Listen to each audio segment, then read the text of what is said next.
Jam Radio broadcast. Live on Cars with David Simister. This is Champ Radio, and you're listening to the first ever Live on Cars radio broadcast.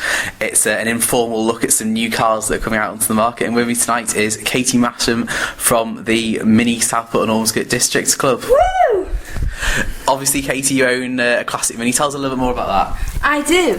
It's a 1 litre little classic Mini, 1972, and I can't think of anything else better to drive.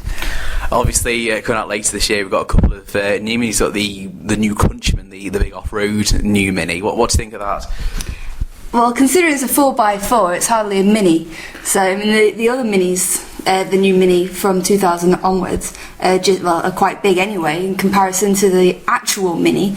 So to have a 4x4 Mini kind of defeats the whole object of having a Mini. So you think little cars rather than big cars? Yes. In that case, then, you're not going to be very impressed with our first car, then. In that case, this is the new Mazda 5. Have a look at that, tell me what you think. It looks like very much like a people carrier. That's because it is a people carrier. There you go, then. This one comes with this is a 1.6 diesel engine with a turbocharger, and it apparently is it's the replacement for the previous Mazda 5. It's very much a rival to the Renault Scenic, the Citroen Picasso, that sort of thing. And so it's a small, apparently quite sporty people carrier to carry on your family. Would you buy one of those? If I had a family, then yeah, I probably would. It's not that bad. It's 1.6, so it seems quite decent for a family car. I think actually the front of it looks. I'm not too fond of the face. I think it looks a bit like a fish. A trout. A trout, yeah, actually.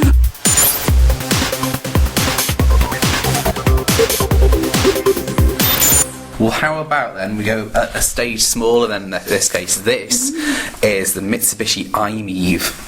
This is an electric version of the Mitsubishi i. It is one of the first cars on sale in Britain which comes with just an electric battery. And let's just have a look, see how much does it do. It is, they're expecting, it goes on sale this week, 15 different countries, and it's a range of just under 100 miles. What do you think of that? It's a bug. A bug? It looks like a little bug. But myself, I'm not very keen on electric cars anyway. I mean, it says 100 miles. What if you're trying to get down south? I mean, you can't go very far. So, for instance, you're going from one end of the country to the other to visit family or something. It's not going to do you very well.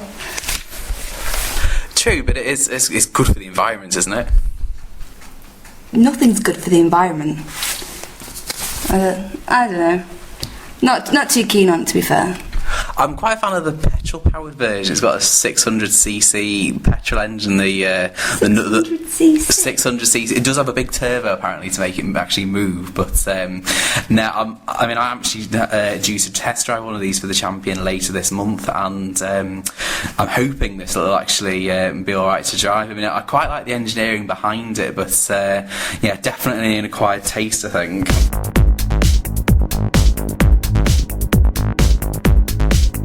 How about this? It's a Lexus IS with a big wing on the back. This is the Lexus ISF Club Circuit Sports Racer. This is just had a starring to the Tokyo Auto Salon this week. It's meant to be sort of a Lexus ISF but with the Fast and the Furious treatments. It's hideous. Why do you think that? It's got a washing line on the back. It doesn't look very, it looks very, what's the word, chavved up in a nice way. It has got a really, really big V8 under the bonnet. Nice. It'll do 170 miles an hour, apparently. I'd like to give that a try, actually. So let's just have a look, let's just see. This is... It's apparently, according to Lexus, it's true to the tradition of lightweight track saloons. It has carbon fibre body panels, front and rear spoilers, a carbon bonnet and boot lid, a roll cage, and something called polycarbonate windows. Not too sure about that, but so you wouldn't want to drive down south in that either. Well, no, you wouldn't be able to drive down the road. Look at that. You couldn't get over a speed bump in that, could you? This is the huge spoiler on the front end. Yeah, spoiler being the fact that it is spoilt.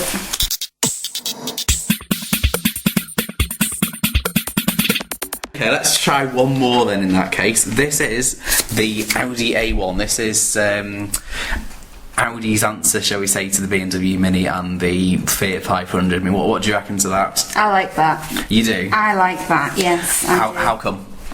It just looks the part. It's nice. It's like 2-door as well, or 3-door.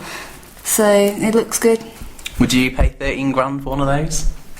I would actually, yes. Yeah, I mean, I think it's quite sober suited in a way, but no, I like it. It's very much. I think the problem with, say, the Fiat 500 or the Volkswagen Beetle is they go out of date quite quickly. Whereas I think that actually looks quite smart. I can actually see, young people in suits actually turning up to meetings in those. I could. If I ever dressed in a suit, I'd be seen in one of those. Well, if you want to check out more new car news, check out the website www.lifeoncars.blogspot.com. I'll give you that again. That's www.lifeoncars.blogspot.com.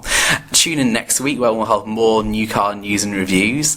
And until then, check out the motoring section in the Champion.